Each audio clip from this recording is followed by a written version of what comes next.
team. Together they're a power dream.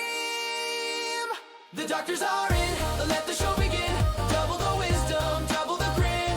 From the courtroom to the ER spin, they've got the cure, let's dive right in. Welcome back to The Doctors Are In, the show that's 2 degrees hotter than your average podcast. I'm Amanda Sharp, a West Coast corporate attorney. And I'm Kelly Sharp, an East Coast dermatology resident. And we're the Sharp sisters. Twin sisters born and raised in the middle of the country, now living on opposite sides of it, pursuing our professional dreams. Let's get right into it with Twin Triage. I wanted to give an update to the group because you sent me my first box of gluten-free Cheez-Its. Thank you so much. I appreciate you. It's my honor to provide those for you. They have since been eaten, so I don't have a box or any evidence to show, but they were amazing. Exactly how I thought they would be. They translated perfectly. I want to, at some point, have someone taste them side by side and see if they can tell the difference, because I think that would be the most telling. But they were amazing, and I just have to give a shout out. Plus, now, literally that week after I talked about it, I went to the grocery store looking for them, could not find them. Now they're starting to stock them. So California has received them. Be on the lookout, Connecticut and the other cities in America. I think they're coming your way. But definitely pick up a box because they're worth it. I'm so glad they lived up to the hype, though it would have been very disappointing if we'd waited all these years and then they were terrible. So exciting news. It took a while to get to you. It had a journey, about 3 weeks on Amazon, which is an exceptionally long time for Amazon. I have a new obsession I would like to talk about just briefly. So I've been a big coffee girl for a long time. Our family owned a coffee shop for a while, which we'll talk about at a later point in time. But always looking for new coffee recipes and things to try. And I don't have anything against Starbucks. I like it a lot. It's very convenient. But it just kind of was boring. I didn't have anything I really was looking to go get. It was just more out of convenience. And one of my good friends the other day, he was telling me that he had tried the banana cold foam on an iced coffee. And I was like, that sounds disgusting. I don't know, banana, I don't think that's going to translate very well with coffee. And I didn't really understand the concept of cold foam either.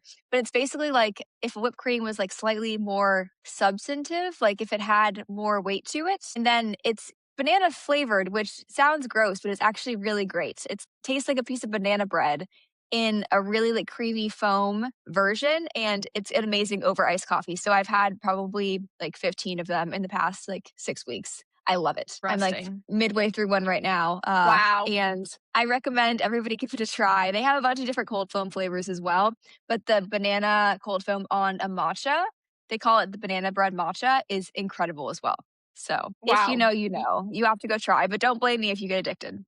Can you tell people how to order it, though? Because I tried to order it by myself at one point and really struggled. So give us the lowdown on how to order it. They hide it. So if you're like me and you don't like talking to people in person, don't want to go order it for yourself and use the app, what you do is you click on the iced coffee or whatever you want as your primary drink. And then if you click the customize button, all of these different options come up. And towards the bottom, there is either protein cold foam, which I have not tried, so would be interested to see if that's any good, or cold foam. And then if you click into that, it opens this expansive list of different cold foams and bananas at the top. So you can add it through that method. Okay. Yeah, that was a key because I tried to order it and then I had to call you. So I think it's best that the people heard it straight from you. And we'll put that order sequence in the show notes. So if you get to Starbucks and you're questioning, we've got you covered. And then do you want to announce our next segment because you're really good at it? Yes. So next on craziest shit we've heard this week. So the 1587 has come back around. Last week, we were reviewing 1587 Prime because Kelly went there. Go back and listen to that episode if you didn't. But now we've actually come full circle because 1587 has been in the news recently, not for their stunning steakhouse, but for a trademark infringement lawsuit. We're going to do a quick little discussion about it because we don't want to take up a ton of time. But if you listened last week, you heard us talk about Patagonia and Patagonia and the trademark confusion there. So go back and listen to that. We won't go into the nitty gritty here. But basically, there's 1587 Sneakers, which is, I think it's an Asian-inspired sneaker footwear brand. They started to sell sneakers and footwear as well as athletic apparel in 2025, and they filed a trademark around then as well. So Patrick and Travis actually filed their trademark for 1587 Prime in December 2023. So my first thought here is that this lawsuit It's a little bit tardy in terms of actually, if you're really concerned about consumer confusion and trademark confusion. I don't know how much you know about trademark registration. Very, very little. Okay, so you have to submit it to the USPTO, the United States Patent and Trademark Office. Someone in there will review it, and then they will come back to you and say, great, we don't see any conflicting marks. We're going to publish this on this weekly gazette. So basically, as a trademark attorney or someone who's being diligent for a company, you would try to have someone reviewing that gazette because it gives a certain amount of time for the public to basically say, hey, this mark is infringing on mine and or a different mark, and I want to actually raise a concern about it. So my thought process here is that if this had all occurred in early 2024, so Patrick and Travis had filed the 1587 Prime trademark in December, this 1587 sneaker company was really concerned and doing a good job of being diligent about protecting their intellectual property, they would have filed this claim way back when. It's a little bit sus that they have decided to file now, given the success of 1587 Prime and how much it's in the media now. And if they were really doing it from a pure place of, hey, we're worried about our trademark, I argue they should have filed way sooner. Yeah. Because right now it looks like they're taking an advantageous approach to getting media coverage. One of 1587 sneakers claims is that they are coinciding in terms of the goods they're selling. So the biggest thing with trademark is you can have a trademark that's the same as long as they're operating in different classes of goods, and you have to register what class of goods you're operating in when you file for the trademark. If they're operating in different realms and there's no consumer confusion, then you can have two trademarks that are the same in different areas. Their argument for 1587 sneakers is that the public has been reaching out, allegedly. So they claim that 1587 Prime is actually selling apparel that might confuse consumers. Can you tell us, though, from having been, and I don't mean to put you in the crosshairs of the lawsuit here, as just a layperson who went to the steakhouse, were you bombarded with merchandise and advertising that was selling that 1587 Prime logo? That's a great question. So to my knowledge, and again, not an expert, but that's not the vibe of the steakhouse at all. There's not a big push for merchandise. There's not t-shirts hanging everywhere or exiting through the gift shop type situation. It is very understated. The whole point of it is not to be super commercial. So I really don't think that that falls true if that's like the true claim of the defendant. Yeah. The no, defendant. the plaintiff. The plaintiff. The plaintiff. Good try, though. Good try. I tried. Yeah. But no, so I don't think that was a major selling point. You're really there for the experience and to be in a place that means a lot to Kansas City, but I don't think necessarily for merchandise. And we'll link in the show notes a couple of articles about it. So anywho, stay tuned about that. We'll give any updates we have, but I would imagine this either settles, which is unfortunate because that kind of propagates the idea that you can file these frivolous claims against famous people who have a lot of money and you can get away with it, which I don't love that idea. That's not what trademark is for, and that's not what the legal avenues are for. They're for protecting people, not for, taking advantage and getting money from people. So thank you for your hot take. You always explain things in a way that makes so much more sense than I could ever understand just reading it. So thank you. It's my passion, but I appreciate you saying that. And now I want to go to one of my favorite segments, a moment straight for the allies. This is actually not even an ally. This is a member of our community, Amber Glenn. Congratulations, Amber. She won a gold medal in figure skating. Iconic. And not only that, but he has been an outspoken member of the LGBTQ community. Yeah, I was actually going to, full disclosure, make this segment about Jack Hughes scoring the winning goal for U.S. hockey in overtime for the men's team. But he lost that privilege by virtue of the shenanigans that went on in the locker room afterwards. And since then, no one has really come forward and rectified that, despite the fact that you can always say there was a mistake made and try to be better in the future. So I want to make this segment more about the women's hockey team as well. Hillary Knight, the captain of the women's hockey team, did just get engaged at this Olympics as well to her partner, who is a female speed skater, I believe. So that was very exciting. Yeah, that was very exciting as well. So, and they won the gold in overtime against Canada as well. So shout out to the women's hockey team because a lot of them are allies and a lot of them are part of the community. And shout out to Amber Glenn for representing the USA well and navigating this time of tumultuous national patriotism with such grace, and also being a strong advocate for our community, despite the fact that that has brought on a lot of public criticism. It's very important to have that visibility, and I know how hard that is to actually make yourself that target. And we do want to just say that we appreciate you and we respect and understand the sacrifices you've made. And also, you're a badass. You just won a gold medal. So shout out to you. a moment straight for the allies and the gays. Go Amber Glenn. Love that. And just another good reminder that everybody watches women's sports. Everybody watches women's sports, baby. Let's go. Let's go. All right. So after my hot seat last week, it's time to switch gears and highlight my twin sister, Amanda Sharp, and her fabulous journey in the land of the law. So as you all know, or if you don't know, you soon will, Amanda is an attorney. She did her undergraduate degree at the University of Kansas. She'll tell you all about her interesting journey from that space out to San Diego and how she has found the law enriching. So, counselor, I'd like to just get a better sense about when you decided you were interested in the law and how you got to where you are. Yes. Thank you, Dr. Sharp. I will do my best. So it was November 1995. I left the womb. I'm just kidding. We're not going to go that far back, even though we were there together. So we could give our takes. We left the womb. You're right. We left the womb. Just correct you. I'm so sorry. Yeah, womb mates forever. So I grew up thinking very pragmatically, I wanted a career that was going to be safe, that was going to provide me the type of life that I wanted monetarily, but also something that I knew would be fulfilling and that I could do good work in. As Kelly mentioned in her episode last week, we had a lot of family members that were medical. And so to me, that just really made sense. We have an aunt who's an ER nurse. Our mom was a pharmacist. A lot of our friends were already thinking that way as well. We have friends whose family members and parents are doctors. So that just seems like the probable and most likely course that I should take. And that would provide me that sense of, like I said, security financially going forward. So as soon as I really realized medical was going to be what I focused on, Kelly and I kind of aligned on that right away, that we both wanted to do that. So we did everything from when we were really young in high school. We were volunteering at Children's Mercy Hospital. So we were pathfinders, which meant we basically just took people from the front of the hospital to certain segments within the hospital.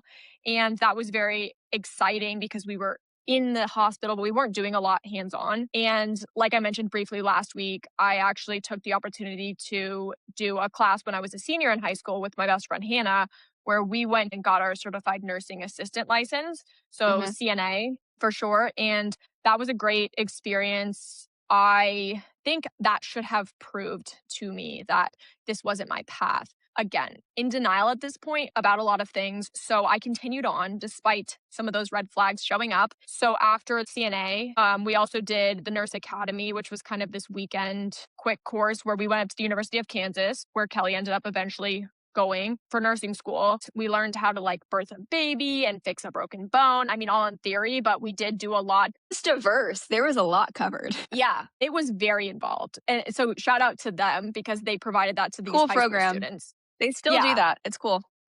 They do. Okay, well, that's great to hear because I think it was very informational for us. And again, I think it's important that you actually go into these opportunities with open eyes and listen to yourself. If inside there's some alarm bells ringing, maybe have a deeper conversation rather than just saying, no, those will go away. I will be great at this profession. So after that, decided to go to the University of Kansas, was the first and only choice for us, Rock Chalk. And I'm like, okay, I'm going to do nursing. This makes so much sense. I'm so great at it. I already have so many qualifications on paper for this, Nursing Academy, CNA, the Pathfinder stuff for children's. I'm for sure going to get into nursing. So let's do it. And at the time, I walked onto the rowing team at the University of Kansas. Again, Rock Chalk. But I was really good at the running part of rowing, not great at the rowing, did not really want to admit that to myself, but in February of that first year, I realized nursing was a very involved undergrad degree, and it was something that was going to challenge me academically and athletically. I was being challenged to the point of just not succeeding, and I love sports, and we'll get into that in a bit, but they say you're only as strong as the weakest member of your team, and I was the weakest member of the rowing team at that point. And I realized that and had to have that conversation of, hey, I love the idea of being an athlete, but the actual reality of being an athlete doesn't love me. We had 2-a-days for rowing. So I was falling asleep in my nursing classes trying to get those prereqs because we had to wake up at 5 a.m. We would do stadiums, 8 a.m. class, and then we would have practice later in the day, and then I would have class later in the day. So it was just a lot. And for something that I wasn't good at, it was very hard to continue to do that because I wasn't really seeing the benefits on either side of it. I was doing worse in my classes and just feeling worse physically. So like I said, I made that intentional decision to leave the rowing team and focus more on nursing. And Kelly and I were roommates in college. We had joined a sorority and very much aligned on what we were doing. I very much enjoyed being hand in hand with someone who obviously I've been in this world with from day one. So, and I could see how good Kelly was at nursing and how much she succeeded. So I was like, obviously, I'm the twin. I will succeed as well. Eventually, it will hit me. And at some point during that period, my dad and I were watching a sports game. I don't remember what it was, but we lived close enough that I could go home on the weekends. And so we were back home for a weekend and my dad and I were watching this game and I was involved as I normally was, like very passionate about it. And I don't really know exactly how it came about. I can't remember, but I do remember him turning to me and being like, why don't you major in this? Like it's something you're so passionate about. And it was just A an shout off the out to cuff comment to Brent. him. I know, like What shout a out real to him one. having the thought to say that to me because at the time, I think I was just searching for acceptance in a lot of ways and I needed validation from people. And so to hear my dad, one of the people I admire most in the world, say that to me, I needed to hear that. And so it actually opened this door that I had completely closed. I was like, sports is something I love, but I'm never going to be good enough to be in it. It's never going to be me. And at that point, my paradigm shifted in that moment to basically say, maybe I should consider this because I had felt in my heart, I knew, and most people do know when things are off and they just push it down. And so at that point, I kind of let that comment sit with me. And you had to actually apply at the University of Kansas to be in the sport management program and the nursing program. So I applied to both as a sophomore. And I'm like, whichever one I get into, that will be the universe's way of saying that's what I meant to do. Unfortunately, fortunately, I was prepared for both routes, right? I had done everything I needed on paper for nursing and I had everything in my heart for sport. So I got into both. I literally remember going into the sorority mailroom, getting the mail, having both of the envelopes and being like, this is it. The universe is going to tell me. And then I opened them Wow. both and I was like, God, like, what do you mean? And that sounds really arrogant to say I got into both and like, I was mad about that. But at the same time, I'm like, God, I have to make that decision. My favorite concept is the crisis of abundance.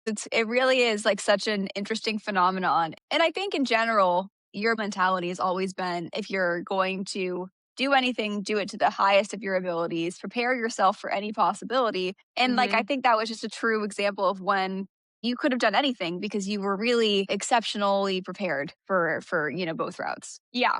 And that became very evident with the acceptance to both programs that I was going to have to make a decision. So I basically just had this moment where I was actually taking a course at the time, my sophomore year. I took one course that wasn't nursing and it was Intro to Sport Management. And it was taught by Scooter Ward, who actually just passed away a couple weeks ago. So he definitely changed the trajectory of my life. But he taught this class and I just remember thinking like, I could do this based on the way he taught that class, based on the way dad reacted when we had that conversation. And so I had to make a call and I said, you know what? I need to be honest with myself. I knew in my heart, like sports was always what was going to make me excited to wake up. At the end of the day, I was thinking about it. In the middle of the day, I was watching it. Like if I could find a way to make that my career, it wouldn't feel like work. And that's always the silly adage that people say, but I wanted to try to pursue that. And so I basically pivoted and started doing whatever I could to get sports experience. So I joined marketing and ticket office for the Kansas athletics program in their internship department, did all the giveaways, worked the baseball games, worked the volleyball games, worked the basketball, women's, men's, worked football games, like everything and anything I could do. But it was a great experience. I loved it. I continued to be involved in athletics in a different way, but I was able to still be involved and that felt good. And then from there, I basically just started applying to everything I could to try to get experience. And one of the things was Sporting Kansas City, our major league soccer team in Kansas. They had an opening for a youth soccer coach. And so I sent this unhinged cover letter to the guy who ends up being one of my good friends to this day, Tyler. And I was like, I'm going to be the next Sporting Stripes coach. And here's why, is how I started it. Looking back, that was unhinged. Do I regret it? No. And I asked Tyler a couple years after I had this job and we became really close friends, like, why did he hire me? Because I quit soccer when I was in kindergarten and I never picked it up again. So I had no reason to be chosen or even interviewed for that role. But he was like, your cover letter. Like, clearly I needed to meet whoever wrote that. And so I loved that role. I taught 3 through 5-year-olds. Full disclosure, I'm horrible at soccer still, but they don't know that because they don't even know what soccer is. So it was a really great fit for me because I was like, listen, this is a soccer ball. We're going to call it blue. We're going to wake blue up with our feet because soccer is about feet, like it was. And I honestly, it helped me learn soccer. It helped me learn how to explain things at the most basic level, which was very good because when I was talking to these people who were professionals who have been doing this since they were literally 2, I was able to understand the underlying fundamentals that went into getting them where they are. So I worked with sporting all the way through my senior year. And this all is going to get back to law school. I promise everyone. So I really wanted sporting to hire me. They basically said, no, like, we don't have a position for you. And I heard that and I had to accept that was the reality at the time. And so I continued to be involved in the ways that I could. I was a soccer coach. I was a barista part-time. And I was living with my parents. So thankfully, the costs were low. I was living in Kansas. And there was a congresswoman. At the time, she was not a congresswoman. She was just a person. Her name was Sharice Davids.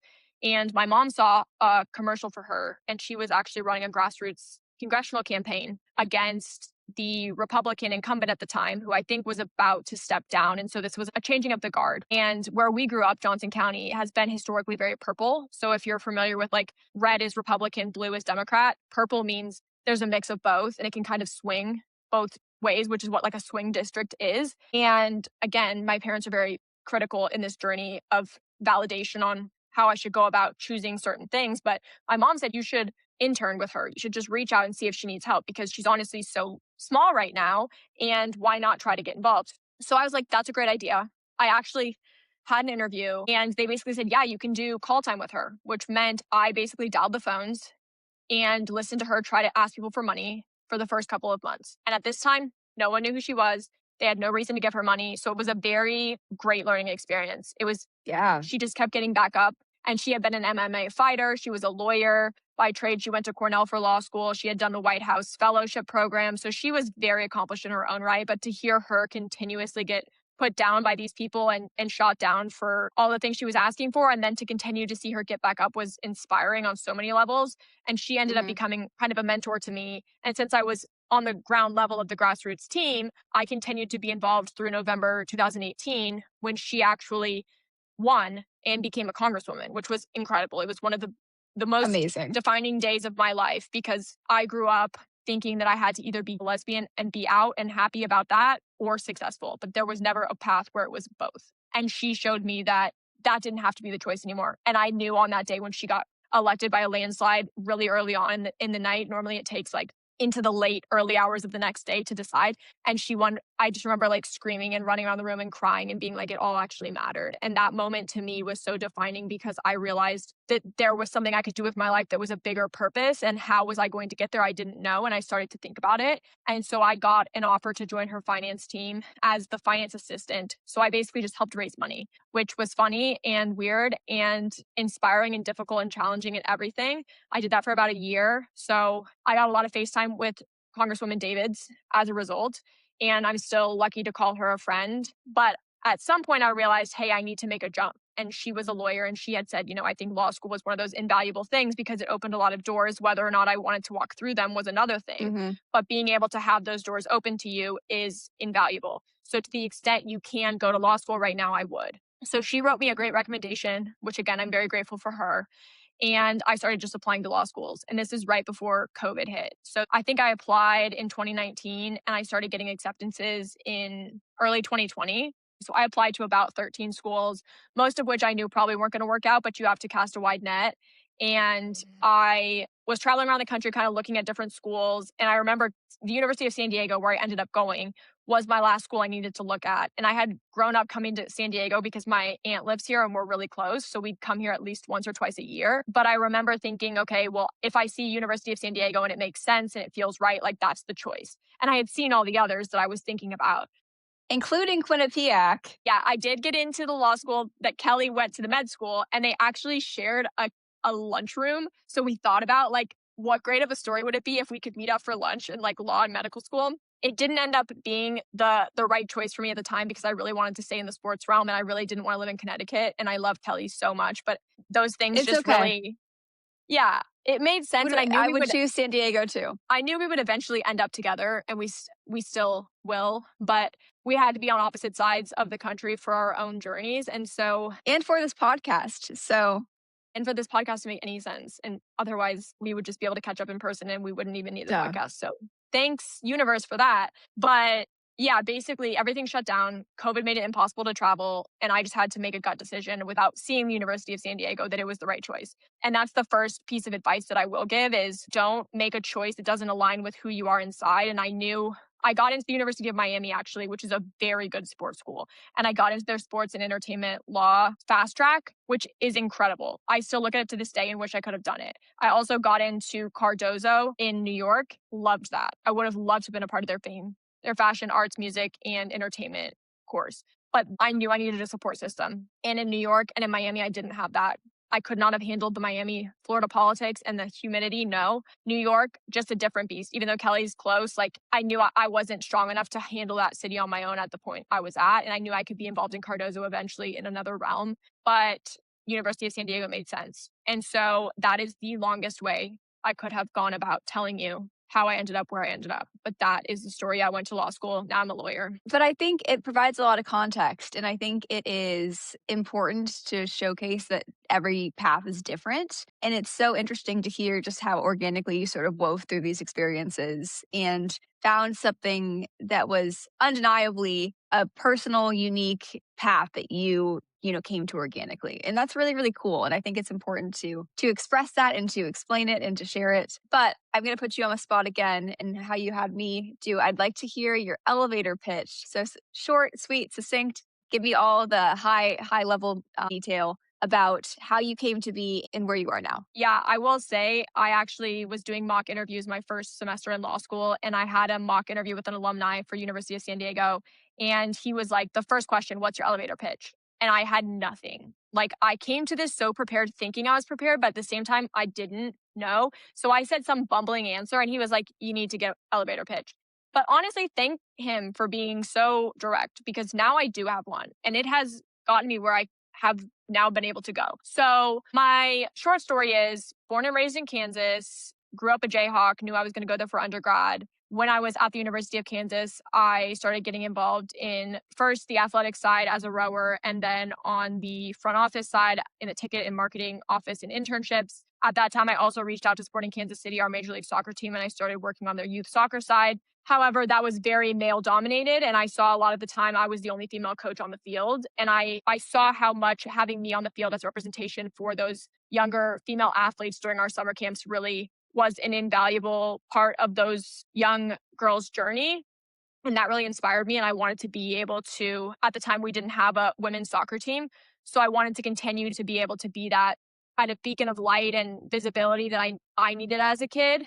And again, during that period, I also got involved in the Sharice Davids campaign. And that really was pivotal because it showed me that sometimes you have to become the person you needed growing up in order to make the world a better place. And Sharice was one of those people that I needed growing up. And I admired her so much. And I was able to learn from her and join her team after she was elected as a congresswoman. During that period, I learned a lot, but I realized I didn't want to be in politics long term. It was definitely the right move now, knowing everything that I know. But she encouraged me to go to law school. And so through that, I was able to really say, okay, this is actually a mixing of all my passions. I can be a representative of everything I care about and an advocate for the communities I care about while also continuing to grow myself professionally and fit into a role that will open a lot of doors I didn't previously have open to me. And so law school made sense for me. And then I would go into whatever at the time, I want to join your firm because X, Y, and Z. But Yeah. That's the gist of if you could condense my 15-minute story into a minute and a half, like that's kind of how I learned to do it. And I think it was very impactful. And that's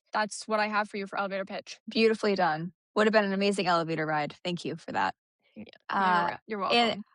And you touched on it earlier, kind of about as you were touring different campuses and deciding which law school was right for you. But I'd love to hear a little bit more about kind of the key things you think are important for anybody who's thinking about applying to law school, but more importantly, once they've been accepted, what are the things you think are most important in choosing the right law school for somebody? Yeah, so I definitely struggled with this because there's something that they call T14. They used to call it that. I don't know now because some of the law schools have actually decided not to get ranked anymore, so it may have changed. Historically, there's about 14 of them, very good law schools. The Harvards, the Yales, the Stanfords, the Cornells, all of those schools are in the T14.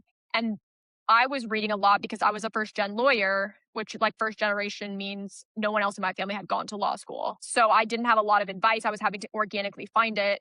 that if you could get into a T14 program, you should go no matter what, because it will open the most doors. Because just having that on your resume, people will let you in the door. So I didn't get into any T14s because I didn't apply to most of them, and I wasn't good enough to the ones that I did apply. Frankly, I had the in-state school reputation, and I had done a lot in my life, but not enough to be of those calibers. So I applied to a lot of schools I knew had good sports programs, because if I had made that change in undergrad to be a sport management major and I knew I wanted to work in sports some way or another eventually, it made sense for me to be in a program that actually put that at the forefront. So I applied to LA as well as Miami, like I said, Belmont. I applied to New York City and Cardozo, some schools that you've just never heard about, but are very, very well respected in the sports realm.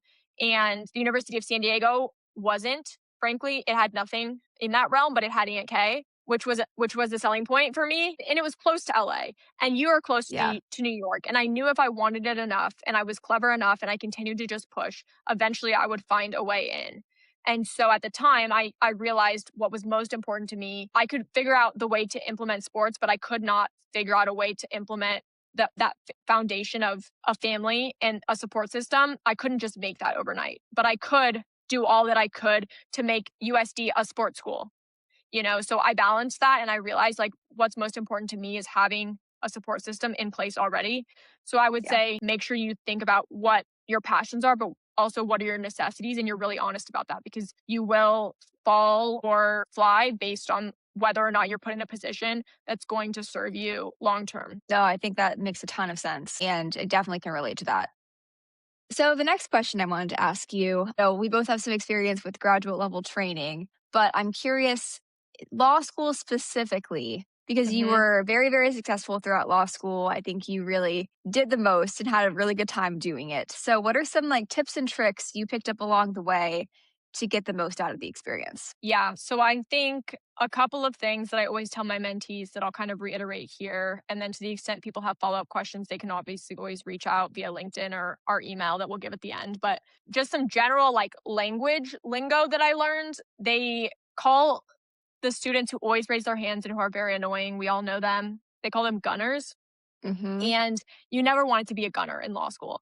That meant that people didn't like you, that you were a brown noser, that you were the teacher's pet.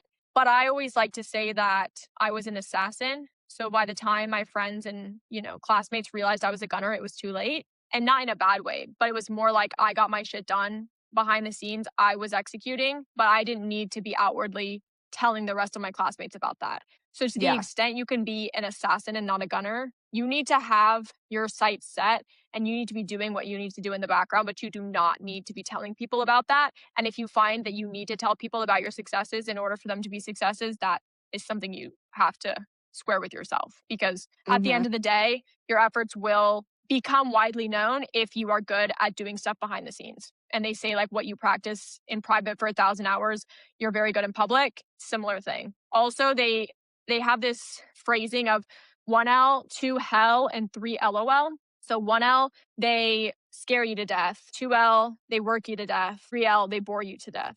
So 2 hell is really the middle, where first year you're given all your classes. You don't get any choices, which is very good because you don't need any choices because you're learning how to be a lawyer. Second year, you have to make the choices. And I'm happy to have a discussion offline with any law students who want to talk about how I went about it. I didn't take any of the bar prep courses because, quite frankly, I realized I was going to have to pay someone thousands of dollars in bar prep to teach me these courses anyways. And if I was good at locking in during that bar prep period, I could actually take my 2L and 3L year to learn about things I knew I wanted to actually practice someday, which was intellectual property, employment and labor law, technology law, all these other things. So that's one of my points of advice is 2 hell for me actually, and 3 LOL. They were both just continuously building on the skills that I knew I could use getting out of school. And I never really had a 3 LOL because I don't believe that you should ever take your foot off the gas until you're at the destination you want to be at. And just as a law student, you're never at that destination yet. You're still learning how to drive the car. You can't possibly be at the final destination. So I would always say, reach out to people, network, and then follow up every semester with those people. Here's an email. Here's what I've been doing. It does a couple things. It keeps you front of mind for them. When you're doing that initial outreach, you're just establishing a rapport and a connection. You are not looking for a job. You are not asking for a job. There are times when I was a TA for certain things and law students would ask me to put their resume in front of people that I said I was connected to. Absolutely not. No, do not do that. It was very frustrating when I would tell them they need to actually make an appointment with me and just get to know me so I can vouch for them, because I don't think people always understand that by passing along their resume, I'm putting my own reputation on the line as well. And I've worked very hard for that to be what it is. Taylor Swift said it best. Your reputation will precede you. I remember, this is a short sidebar, but I was watching Clubhouse way back when I was trying to be cool. Like my first year at law school, Clubhouse had just become a thing. If you don't know what that is, don't worry. It's kind of just like still on the fringes, but it was basically like a podcast, but everybody could like unmute and talk and be brought to the stage and stuff. And I remember listening Sounds to it just to try to, stressful. yeah, it was really good to connect with the entertainment law space and the entertainment space, because a lot of like actors and famous people were on it just talking to the public. And so I remember listening to this one where this guy, there was a panel of people and they asked someone up on stage. And this woman came up to the stage and she literally asked for a job, like right there. And the guy's response, he goes, okay, well, will you marry me? And she was like, what? Like, absolutely not. Like, I don't know you. And he's like, you're literally doing the exact same thing by asking me to give you a job. You've never gotten to know me. I don't know anything about you. Like, it's different. Obviously, it's not marriage level commitment, but at the same time, that moment, I've never forgotten it. Like, I feel like everyone needs to hear Wow. that story. No, that's was- intense. It was incredible. I was like, Yeah. have you ever just seen a 1-2 punch and someone's just like knocked out? I was like, damn, she totally understands now. And it wasn't even that disrespectful. It was just the way he did it. Don't you understand what you're asking of me? So that's my biggest piece of advice for law students. Make connecting with people your main goal rather than leveraging them for wherever you want to be, because at the end of the day, it will all come back. And if you can start creating those networks and then continuously every semester following up via email with those people saying, here's what I've been doing. It keeps you accountable to yourself because you want to keep achieving. 3 LOL does not exist when you're trying to tell people how great you are as you're ramping up to have that actual eligibility to become a lawyer for them. So if you want to just dilly-dally and fuck around in law school, you will find out eventually that there'll be people more successful than you because they just outworked you and outplayed you and outlasted you. Like, have you ever seen Survivor? There are no immunity idols in law school. There are no immunity idols in law school. LinkedIn is a necessity. Always be growing your network. We had to do that in my undergrad, actually, for sport management. One of our projects in school was to do LinkedIn. Your LinkedIn needs to be fantastic. It needs to be connected. Everyone you talk to, you need to send them a request. Because now, as an attorney, I connect with people and I'm like, oh, I didn't even know they know these people.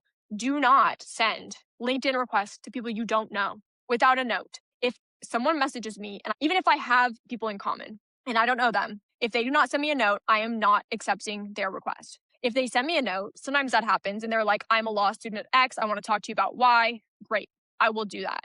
But if you just send me a random LinkedIn request, I think of LinkedIn as that reputation validation. If someone sees that you and I are connected and they automatically assume I'm validating for you because we're connected, that's going to be bad for me. And I need to be able, it's same with like Instagram and Facebook. I need to be able to see who are these people I'm following. Do they deserve to have privilege of my knowledge and access to me? And same with me, like, do I deserve to have access to them? So LinkedIn, get it, lock it in. Don't add people you don't know. That's not a good look. Find your board of directors. As I've gone on with this, I've realized like Kelly, Hannah, Mia, Herbie, all these people are my board of directors that I go to. And when I have questions about life, about professional things, just in general, I can go to them and I can say, hey, what do you think? And I respect them and I value them because they sometimes are in the realm I'm in, sometimes they're not, but they can always give me life advice. So yeah, if you can identify those people in your life that you go to in the hardest moments, in the best moments, the people you want to share your darkest secrets with, as well as your biggest accomplishments, those are your board of directors. Maybe it's your parents, maybe it's your siblings, maybe it's your friends. If you don't have them, if you don't have a board of directors, work to find one. Work to establish those people in your life because they're going to be invaluable when you go forward and you have those hard days. Whether it's my first position after law school where I would call Kelly in tears asking for advice, or whether I'm winning an award for writing a publication and I call my best friends that I've known since elementary school and just say, hey, I have this really exciting thing and I know they're going to be excited for me. So to the extent you can find those people and brainstorm with them, get their feedback, tell them about your excitements in life. And if they're excited for you, those are the right people. And if they're mad or jealous, those aren't the right people. but those people are going to be the ones you want to hold on for your whole life, and they're going to be there no matter where your professional life takes you. Well said. I think that's so, so important. I totally agree. And I'm honored to be part of your board of directors here on mine. Thank you for breaking down your journey to law school, how you crushed law school itself. And then I'd like to talk a little bit more about, like, how does one get a job as a lawyer after law school? Because it's not as straightforward as somebody would think. Yeah. And I think this is also a great place to just, again, plug if you want to talk more and you're a law student, like reach out on LinkedIn, write a note and say you want to talk more, and I will talk with you. But yeah, the biggest thing is that you have to just hustle the whole time. So I was lucky enough to get a job my first year summer, which is kind of how the interview process went, but it's starting to become even more accelerated now. Big law, which is what I wanted to do after school, you have to start interviewing fall of 1L. So try to do a lot of research before you even start law school. They say don't do a lot of reading, don't prepare a lot. I think that's bullshit.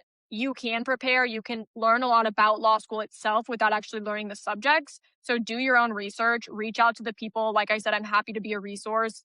Reach out to the people that you know who went to law school, who are even a couple of years ahead of you in your classes. So if you're going to go to University of San Diego, I remember I found a couple of 2Ls and 3Ls who were in the Pride Law group, and I reached out to them because I had worries about going to a Catholic law school as a gay person. And just trying to be creative about how you start building that network and getting prepared for those things, and then just learning the process, talking to people who have been there, people who are in the position you want to be in, ask them how they got there, and continue to be adaptable and moldable. And to the extent you don't have a position going into your second year, take the experiential classes where you get to work in a clinic, where you get actual experience in front of pro bono clients, people who can't actually pay you a lot, but give you invaluable amounts of knowledge. And a lot of the time, those opportunities pay in the ability to draw on those experiences later rather than monetarily, which is super important. Never do anything because of the money. Do it because of the way it makes you feel, the way it makes you grow, and how you know it's going to be helpful for you in the future. Money will come, connections will come, but at the same time, if you're doing something for financial gain rather than for personal growth, it's never going to end up being what you want it to be in the end of the day. So, like I said, networking with people, especially, and this is one of the bigger things that I didn't really understand, your classmates are often the most important part of all of this because they will be the people in the trenches who are not competing with you anymore after law school, but they are the ones who are referring you to people. They're the ones you're getting lunch with in the garden at your law firm when you hate your life and you're trying to just get some idea that there are other people out there like you who are struggling. You need those people. And I remember I was the captain of a softball team, Truth Bader Winsburg. That was one of my bigger accomplishments in law school. I still talk to some of those people. And I was hesitant when someone told me start a softball team. I was like, I don't know anything about softball, but I do know how to be a coach. And so I was like, cool, if I can actually be the instigator and the leader, no one will know I can't play softball because I will be able to make the lineup and I'll just exclude myself. What a strategy. Work smarter, not harder. Yeah, just continue to find ways to connect with your classmates because those will actually be some of the most important connections you make. Yeah, no, I think you did a great job with that. And you are actually just one of the best people I've ever seen at making connections in general. You are so good about initiating contact with people and then following up, like you said, which is like the hardest thing in the world, specifically for me to do. And I think a lot of people feel that way, is maintaining like a longitudinal relationship of some kind. And so kudos to you. I think you truly do practice what you preach in that sense, and it served you really well. Yeah, honestly, following up with like a handwritten letter that's sealed with like the special, I forget what it's called. Like a The wax stamp seal. thing. A wax A seal, handwritten letter hates to see you coming. You am love a out here. handwritten letter. I love it. And honestly, I felt vindicated in that when Taylor Swift put out her documentary recently and she wrote handwritten letters and she sealed them with a wax seal. I was like, same brain, bro. So yeah. Yes. Always follow up. And if you can do it in this is very copyright, in a tangible medium of expression, which is what you have. That's such a copyright joke. Like 5 people in the world will get that. If you can write it down and people can actually rediscover it in a drawer years from now, that's going to mean a lot to them. Like I can't tell you how many people I've talked to that have been like, hey, I have that note you wrote me still in my drawer at work.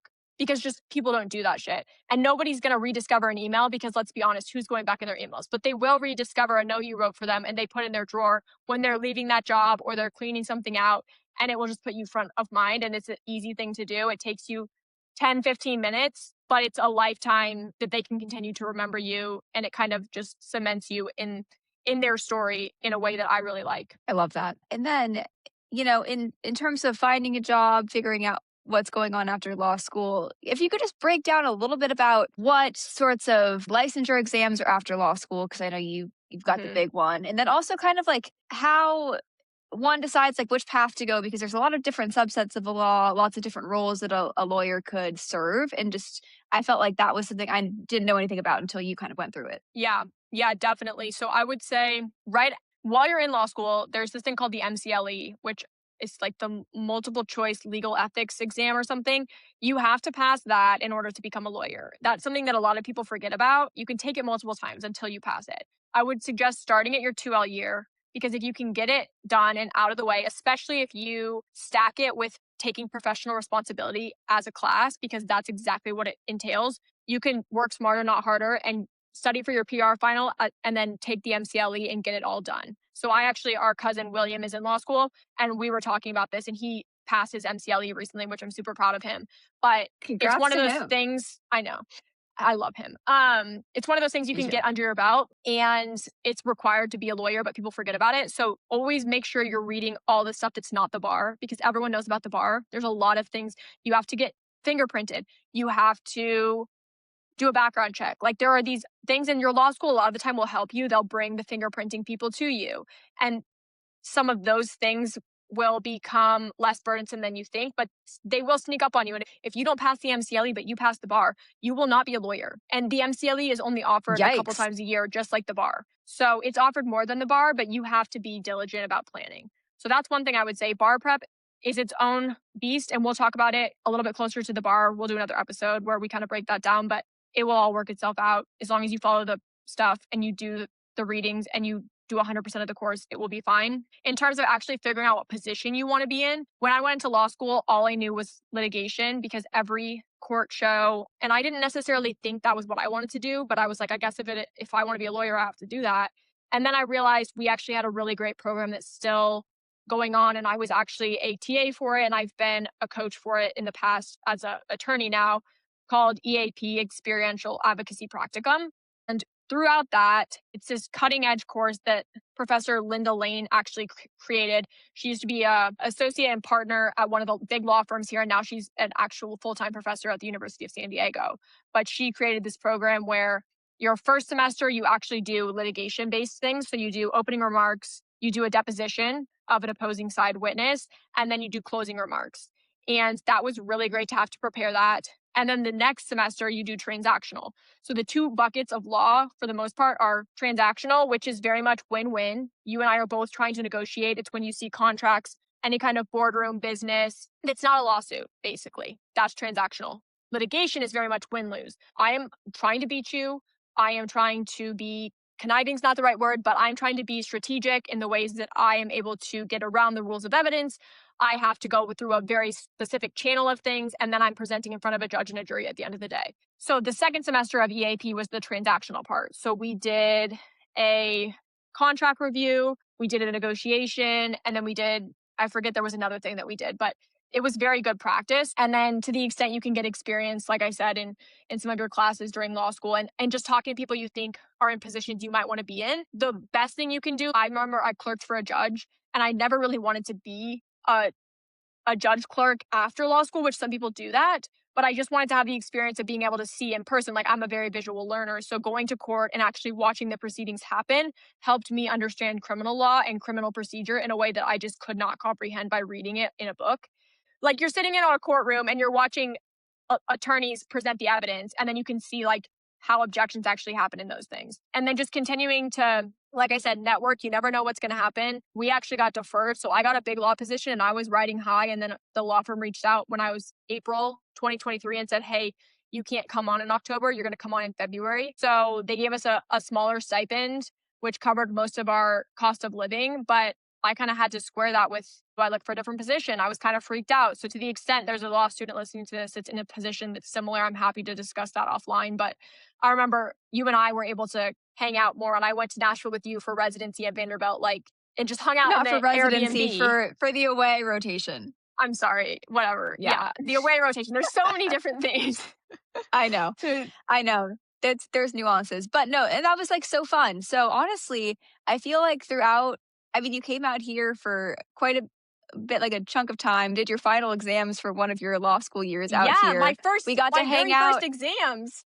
Yeah, and the fire alarm went off. So there's like a lot of fun memories. But I feel like we both did a pretty good job throughout like pretty rigorous training of still being able to see each other, finding Mhm. joy, finding time. And I think just making the most of those like what could be inopportune things like it was during COVID, so everything was virtual, or you have this deferment, but you still found the upside to it and the silver linings. And I think that that was another big part of how to channeling that success is that it is what you make of it. And we were really fortunate to have that have worked out that we could have been together for it. But it was like some of my favorite memories the last couple of years because we got to spend so much time together. Yeah, I would say just be flexible. I didn't expect to do my first year online. Obviously, I didn't really go into that, but my first year of law school and even my second was COVID.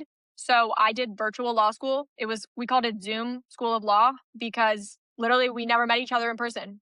Like everybody was via Crazy. Zoom. And I liked that there were ways that was really good for me, especially with someone with ADHD. Like I just really locked in and I was in my room 9 hours a day and I didn't have any distractions. But I would say kind of in line with that, as you're going throughout law school and you're making those friends, it's important when you get out of law school to keep up with those people. Like, actually have lunch with one of my good friends from law school next weekend. And I'm having lunch with one of my friends that I met while I was working at my previous firm next week.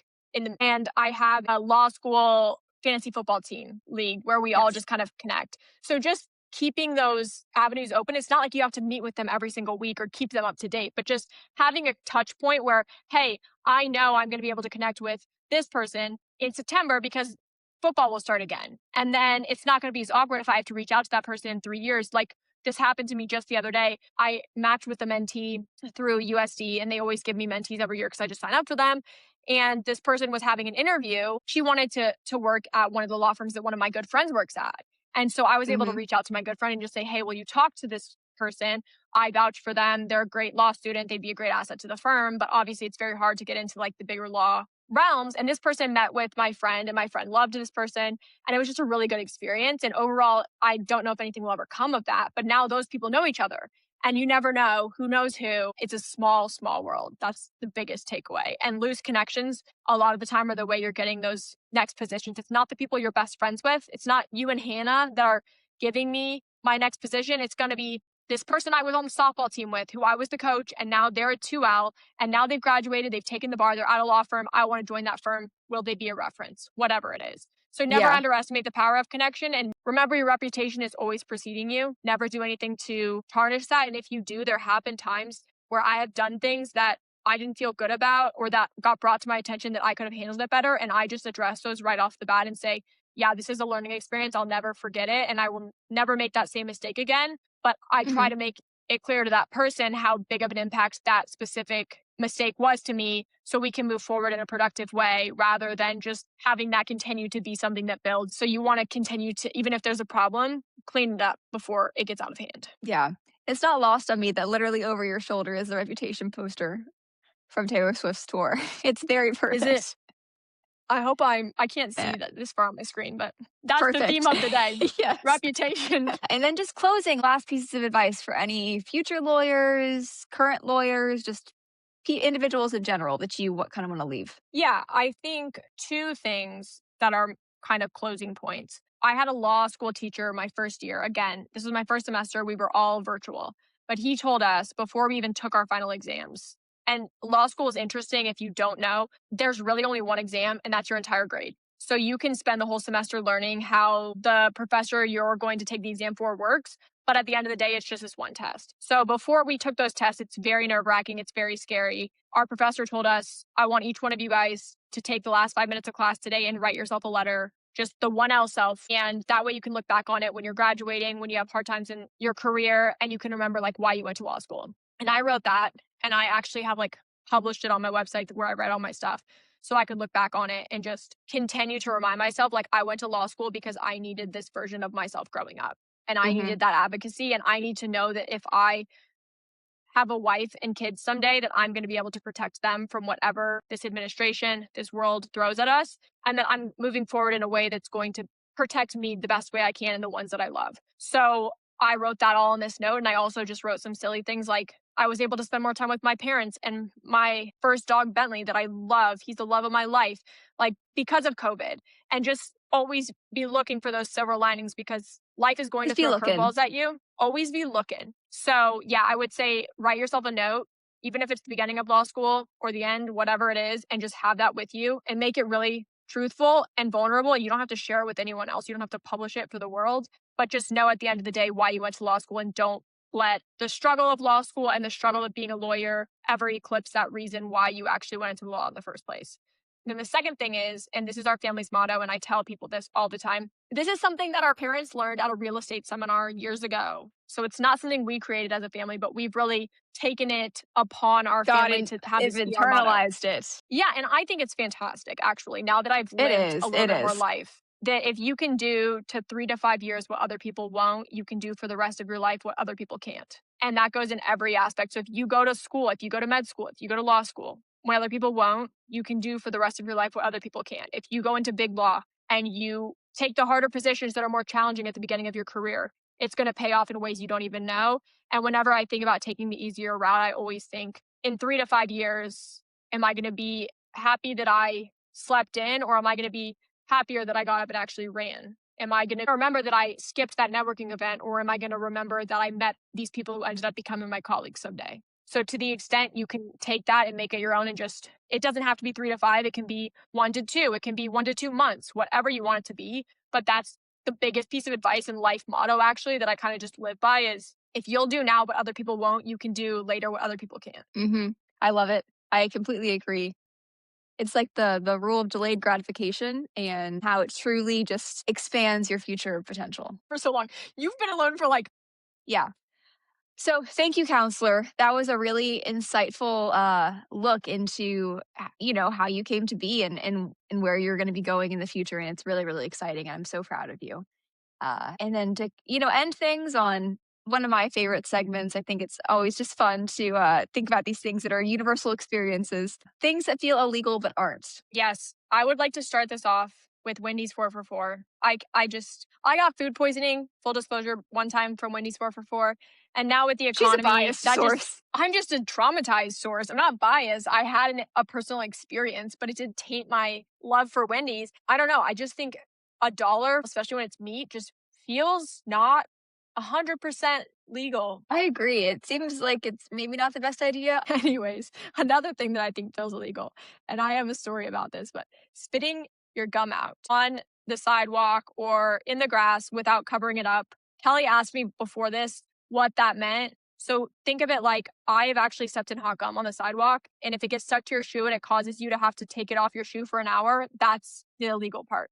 If you spit it into the sand and then you roll it around in the sand, so it's basically a non-threat. If you step on it, it doesn't get stuck. I think that's 100% okay. But if you're just putting karmically out there that I'm just going to spit my gum, and I have personal experience that I did this once. I spit my gum out and I thought to myself, you shouldn't do that. The next day, in my new pair of Jordans, I stepped in hot gum and I had to spend the next hour taking it off with a toothpick, and I thought I deserved that. That's about right. Yeah. Karma got me.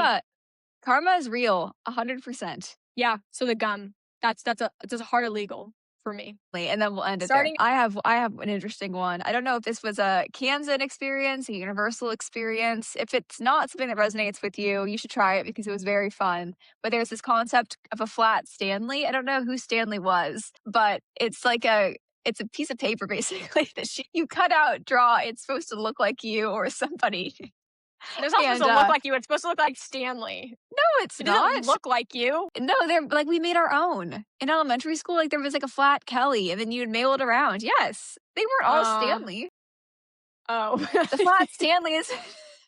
I think I thought they were. Maybe I'm misremembering. Okay. Regardless, the concept is to like have this character you're mailing to relatives, people. It's supposed to like be sort of like kind of like a pen pal, but you're supposed to get him to travel around to different places, and people will send like a little note saying Stanley or your name or whatever visited the Grand Canyon, and it's cute. And you're supposed to keep sending it so it doesn't get stuck someplace or like die out. But it's come to our attention that not everybody is like as keen to participate. And honestly, shame on you. You should.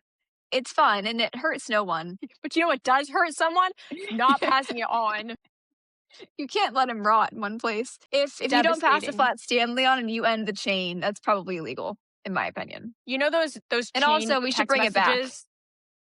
Yes. Yeah, If we you should don't bring it send back. this on, you'll have bad luck or whatever for the next months. Yeah, exactly. So I think that's what Yeah. flat Stanley is in physical form. Yeah, and I feel like a bit of the nuance of the physical form of the flat Stanley has been forgotten now that we don't really use like mail to communicate on a regular basis anymore, but it's so fun and it's whimsical. I think we should You and send a flat I, Stanley. we should do it. Even just with each other.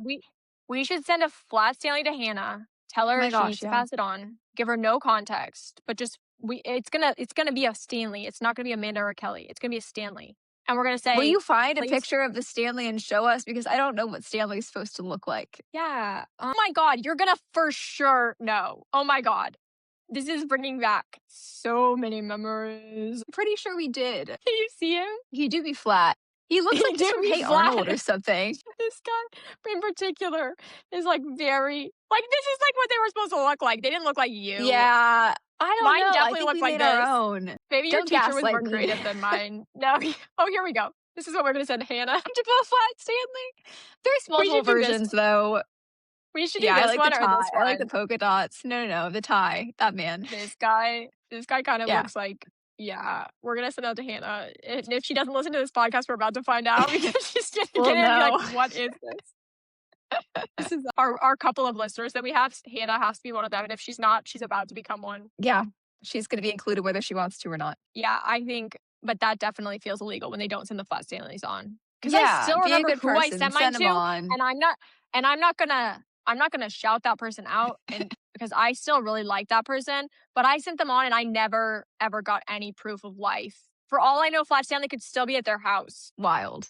Is that it? Should I close it? I think Close that's it it. out? Yeah, I think so. Close it out.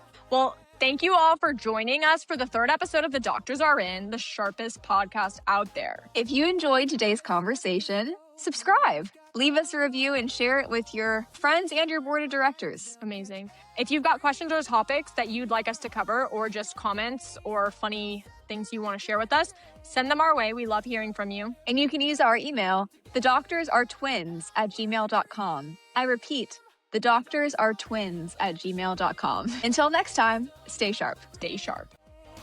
Doctor or lawyer, pick your team. Together they're a power dream. The doctors are in. Let the show begin. Double the wisdom, double the grin. From the courtroom to the ER spin, they've got the cure. Let's dive right in. But I will say my most successful social media is LinkedIn. Yeah. I think that's a testament to just who I am as a person because I really want to be great on Instagram and Facebook is what it is. But like, I have fucking locked in on LinkedIn. I got like 1,000 people. Damn. Over 1,000 probably. I don't know. It says over 500. That's but a I can't keep lot. track I think I anymore. have like 17 something. You have 17? I have no idea. Or maybe like 20. I don't think many. I don't have many followers on LinkedIn. LinkedIn. This is another tangent, but do you remember that figurine mom had? The wrestler guy? Yeah. Yes. It was Stone Stone Cold Lance. Stone Cold Lance. Named after one of her coworkers who looked like this wrestler, and they had like a little water bottle. I think it was like a shape of this wrestler man, and they would Yes. send him around, or people, maybe they didn't send him, but people from the pharmacy would like take him on vacation and pose him in different locations, which is like another variant Yes. of the flat Stanley. And Yes. it was really fun. I don't remember I us. think- I now that you're saying it, because I remember he was in the basement for the longest time, and they put like a white coat on him because he was actually wearing like a wrestling singlet and like little Yeah. green boots. And he was like really muscular, but he was like a water bottle that like a straw came out of his head, and it was very trippy. And then Can you find a now that picture you're of that? saying it, I remember. Dude, for real.